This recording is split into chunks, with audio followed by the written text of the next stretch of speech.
Hi, my name is Emily Byers. I'm a sixth grade teacher at Moody Middle School. Jenny Carden, I'm the 8th grade math teacher at Asheville Middle School. I am Christy Johnston, and I'm a sixth grade ELA teacher at Moody Middle School. I'm Lori Miller, and I'm the Spanish teacher at St. Clair County High School. And I'm Mary Morrow. I'm the art teacher at St. Clair County High School. Okay, our case overview. The setting. More than 1/3 of Potomac School students speak languages other than English at home. This is a recent phenomenon at the school, and this new population has brought some changes and challenges with it. There are teachers divided concerning ELL students speaking in other languages during class. This is a small but vocal group that has expressed frustration with the use of other languages, and it's caused them to be distrustful of the students and how they use the language. Then you have the advocates. There are some teachers that see the need for ELL students to be able to speak to each other using other languages. This is a small group as well. These advocates believe that there are absolutely appropriate times for the ELL students to use their native language and that they should be permitted to do so. Okay, so here's the big issue. The school is going to have to adopt a new district policy that is an immersive English only program for the next school year. So the staff is kind of divided on how they feel about that. So what we're going to do now is we're going to work through 7 steps to hopefully kind of let everybody see the different perspectives and angles and hopefully work through this problem. So first, we're going to identify the problems. One problem is that students are at a disadvantage. Some students who speak another language at home may feel disadvantaged when they're not allowed to use their home language to help them communicate, understand, and process ideas being taught in the classroom. Another problem is teachers' assumptions and frustrations. Some teachers are making assumptions about students who speak other languages, and that's causing them to feel frustrated because they can't understand and they're not sure what they're talking about. And the third problem is inconsistent communication and collaboration between teachers and ELL teachers. The classroom teachers and the ELL teachers are not always working well together and communicating well with each other. Step 2, we're going to take stock in varying perspectives. One perspective is of the teachers. The classroom teachers are divided on the use of languages in classrooms. Another perspective is from the students. Some students need to use their home language to communicate, express, and share their cultural identity and heritage. A third perspective is from the administrators. Some of the administrators are facing pressure from the district on how to handle this situation. And the final perspective is the advocates. There are advocates that believe that ELL students need the additional support. Okay, so usually when you have a problem, there's always challenges and opportunities. And this case is no different. So with step 3, we're going to talk about those. Obviously, there's some challenges. I mean, we have to get rid of those assumptions that some of the classroom teachers have. This idea of an us versus them mentality that's taking place. I mean, we already got hints that some of the teachers have preconceived notions about the community and the parents. So we want to try to, get them all together on the same page. And then anytime you're going to start a new policy like this one that's district-wide, it's a challenge to bring everybody's ideas and beliefs and concerns to the table. So we really need to make sure that teachers and advocates have a chance to express their concerns. Of course, there's always opportunities. We can hopefully get rid of some of these misunderstandings, create a school culture that celebrates diversity by offering like professional development, encourage collaboration among teachers that are willing to, just dive into this culture. And I myself have experienced this. As an art teacher, I usually see a lot of foreign exchange students. So one year we just kind of dove into it and we had word of the day. And so every day I had a student from Thailand, Germany, and Sweden. And we'd pick a word and they would write the translation on the board. And then we started thinking, I was like, well, I know French, so I would add French.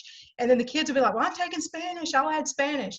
And they even had a student who was fluent in sign language, and she would sign the word for us. So we were just diving into that diversity, learning about other cultures. We celebrated other holidays from the different countries, and it was a great experience. I know that my students learned a lot, and so did I. Okay, for step 4, we're going to imagine for a minute equitable outcomes.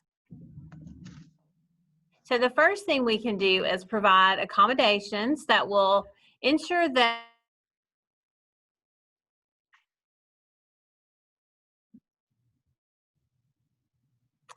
we can exercise empathy and understanding for the social challenges faced by the ELL students, which we know there are many that they face every day in the classroom and outside the classroom in social settings.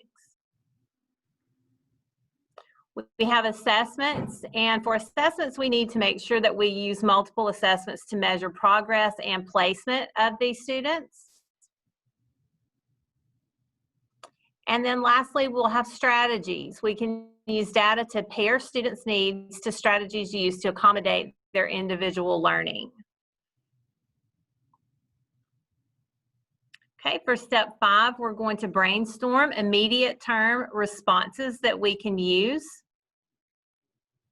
The first of which include and display culturally unique vocabulary and discussions in the classroom, and use this on a daily basis as much as we can work these in. We're going to make things visual for these students. Make sure that we have open lines of communication with the ELL teacher, because that communication is going to be key between the classroom teacher and the ELL, so we know how to meet the needs of the students. We're also going to try to incorporate peer tutors for ELL students when applicable. We're going to also incorporate group work in the classroom so that these students are mainstreamed into other groups of students, that they learn to work well with one another. And then incorporate scaffolding with the native languages in our lessons, our daily lessons. Learn to incorporate that. Okay, step 6, we're going to brainstorm some long-term policy and practice adjustments. The first one is to provide more professional development, focusing on these ELL students. That's something I think we can all benefit from. We also thought about having the administrators schedule some visits for us to schools outside the districts that have ELL populations that are similar to ours, see what kind of programs they've implemented, and see how successful they've been.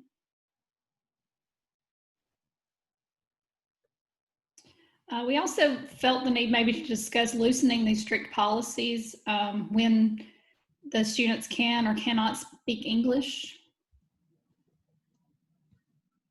and gives teachers the autonomy to create their own classroom policies. So let them decide how they want to best accommodate their ELL students.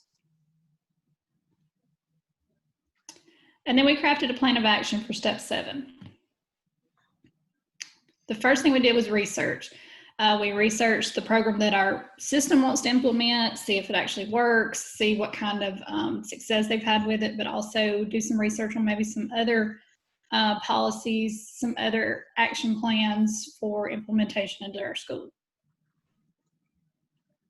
We reach out to other districts, again, like I said, to see what they're doing, to see if they are having some success with the programs that they've implemented. We also thought we should survey the stakeholders and see how they felt about it, see how the parents felt about this policy for their own students, see if the students had opinions on it, just kind of get an idea and make it obvious that we're all in this together. Then we'd sit down and we'd brainstorm some ways to change the policies, some ways to implement a new policy based on all the things that we had found so far, on all the research we had collected so far.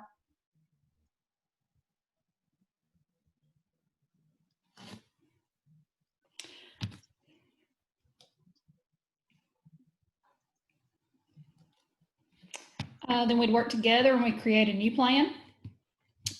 or a new plan of action for how we want to implement and how we want to best accommodate our ELL students. And then any plan that we come up with is going to have several components. We want to base it on the research. We want to base it on data. We want to use our survey results, and we want opinions. We want everybody to feel like they have an opinion and that they've had a say in the kind of program that we decide to implement in our school. All right, for discussion, given what we know about the situation, should Ms. Mancini enforce the policy and support the administration's decision, even though she believes it's bad for her students, or should she attempt to change her colleagues' minds? We think Ms. Mancini should absolutely attempt to change her colleagues' minds. It's apparent from the meeting that the teachers are letting their emotions drive their decisions. So Ms. Mancini may have more success with diffusing the situation by appealing with facts and reason. One possible argument that she could make is that students talking amongst themselves in another language is no different than any other students talking out of earshot of the teacher. There's equal chance of students talking about other people or about inappropriate topics. If you aren't going to police all student language, you shouldn't police ELL student language either, lest you be seen targeting an ethnic group with a discriminatory policy. Also, this zero tolerance language policy is going to increase disciplinary issues with the ELL population. Is administration prepared to deal with the rise in these disciplinary issues and the possible fallout of mandating that students with language IEPs cannot use their native language?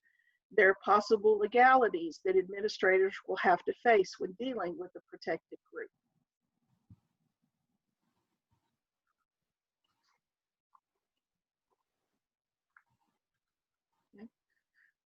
Okay, the second, oh, sorry. Go ahead. Oh, well, about reaching out to the ELL teacher and advocate, I think that they definitely should, because I think she plays an important role. I think she is like the bridge that can bring everybody together. And I don't think she should feel like the enemy in all this. I think they should step in and be able to see things from different perspectives. I would also want to let her know that I empathize with her and show support with her after the way she was dismissed by her colleagues and probably feels alienated after that, which is a shame because she could be a valuable resource for everyone. Now, if you were in a school in which the English-only policy was instituted, how might you engage students in a conversation about the policy and its implications? Keeping in mind that students from families who don't speak English at home could feel alienated by the policy.